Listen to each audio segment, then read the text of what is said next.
मैं रोज लोगों की शिकायतें सुनता भी हूँ और मैं सभी एसपी को कह रहा हूँ कि वो अपने अपने जिले में रोजाना पब्लिक के ग्रीवेंसेस सुनने के लिए 1 घंटा फिक्स करें 11 से 12 बजे तक।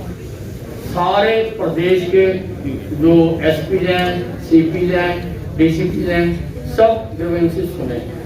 और नंबर 2, हफ्ते में अपने कम से कम जिले के 2 थाने चेक करें। ये जो अंधेरगर्दी मैं यहाँ देख रहा हूँ ना, वो ये चेक करें, वो यहाँ आने नहीं चाहिए। सामने लोगों को त्वरित जो है कार्रवाई होनी चाहिए। ये नहीं कि साल 2-2 साल एप्लीकेशन पड़ी रहे और FIR दर्ज ना हो तो वो करनी चाहिए। नहीं तो मैं खुद भी रैंडम चेकिंग, उसके लिए पूरी तरह से हमारी तैयारी है। उसके लिए हम वैक्सीनेशन करवा रहे हैं सब लोगों की और 97% फर्स्ट डोज लग चुकी है, 68% सेकेंड डोज लग चुकी है। बाकी कल से जिसको भी 2 डोज नहीं लगी होंगी वो किसी बैंक में, किसी दफ्तर में, किसी होटल में, किसी रेस्टोरेंट में, किसी मॉल में या कहीं पर भी, किसी बैंकेट हॉल में, कहीं पर भी जहां पर ज्यादा लोगों के होने की संभावना है वो नहीं जाए।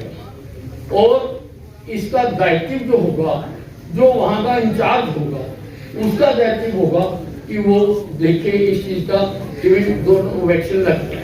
अगर एक लग चुकी है और दूसरी का भी टाइम नहीं आया उसको तो एग्जाम करेंगे, लेकिन अगर है तो दोनों वैक्सीन लगी होनी चाहिए। और मैंने पत्र लिख दिया है प्रदेश के तमाम उपायुक्त अपनी सभी विभागों की मिला के छोटी-छोटी टीमें बनाएंगे जो जाकर रैंडम चेकिंग करेंगे कि क्या वाकई दोनों वैक्सीन लगी हुई है तो दफ्तर में आया हुआ है।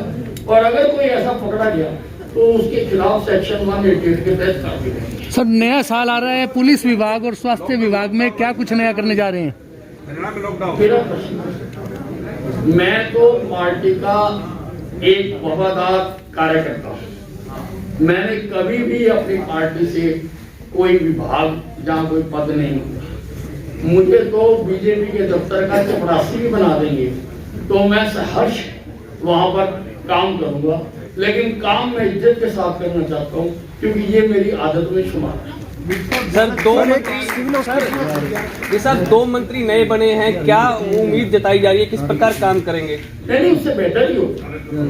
ज्यादा लोग होंगे, ज्यादा हाथ होंगे तो ज्यादा काम किया। नहीं, मैं सारे हरियाणा की मैपिंग करवाऊंगा कि कहाँ पर बेड बढ़ाने चाहिए और कहाँ पर किसी नई PSC या CSC की जरूरत है।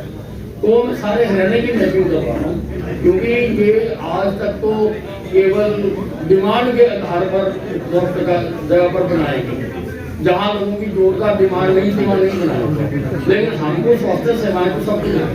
सर, आपके पुलिस महकमे से एक मैटर है कि आपने काफी समय पहले पुलिस को भत्ता देने का एक घोषणा की थी। इस पर 3 IPS की कमेटी भी बनी थी, लेकिन वो प्रोसेस अभी तक चालू नहीं हो पाया।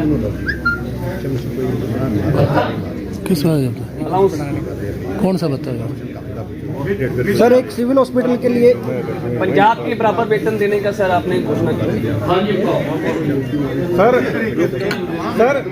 हाँ जी। सर, सिरसा के अंदर नशा सबसे ज्यादा है सर। जो कंप्लेंट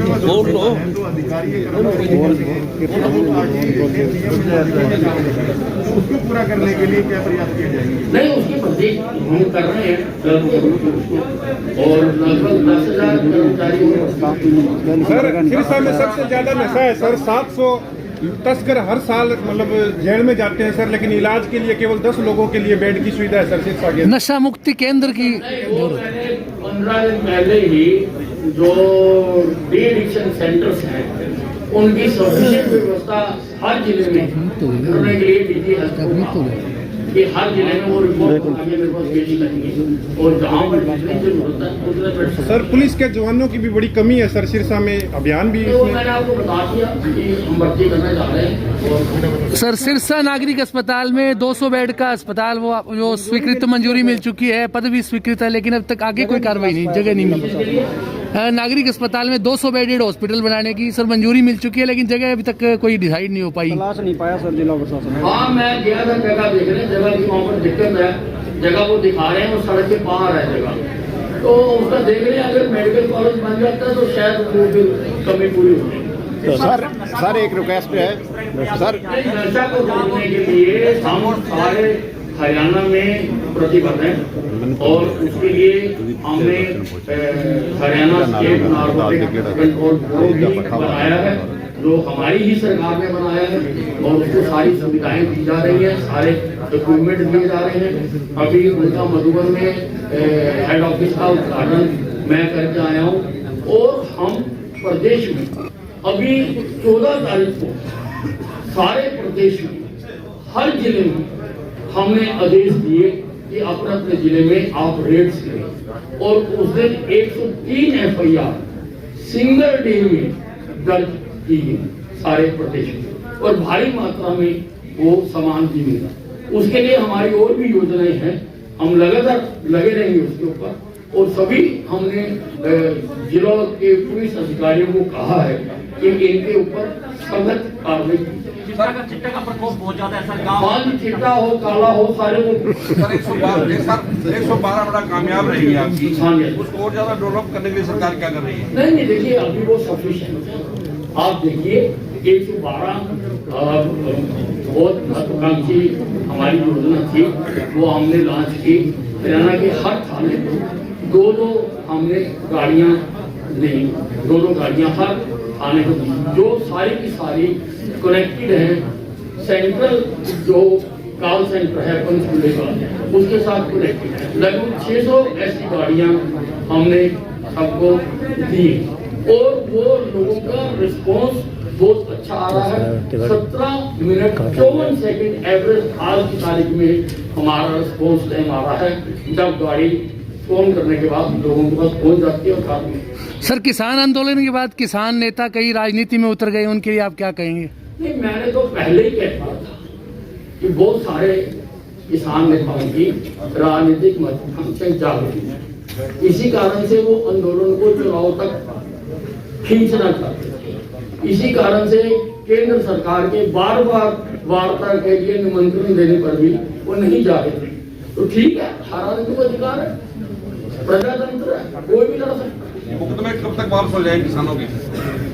ये प्रक्रिया चल रही है। सर सिरसा के अंदर ट्रेड फेयर लगाए जा रहे हैं बिना बात के जी, और ट्रेड फेयर, और उसमें इतना रश होता है बिना मास्क के, बिना कोई सैनिटाइजेशन, कोई रूल नहीं लागू किया जाता। प्रशासन क्या उसके लिए हमारा कोरोना लाना चाहता है? किसी भी प्रकार की जो हमारा SOP हमने जारी कर रखी है उसको वायलेट नहीं करने चाहिए और सभी जगह पर मास्क लगाने के ऊपर जो नहीं लगाता है उसके खिलाफ सब चालान करें। सभी जिला जो के पुलिस कप्तान है सबको मैंने कहा है कि उनकी करें और हम और सख्ती उसके ऊपर करेंगे। और डिप्टी कमिश्नर इस चीज को इंश्योर करें कि जो गैदरिंग की SOP में हमने संख्या दी हुई है उसको कहीं भी वायलेट ना किया। हमने वीडियो दी सर, कोई नो एक्शन वाज टेकन। मैं कह रहा हूँ कार्रवाई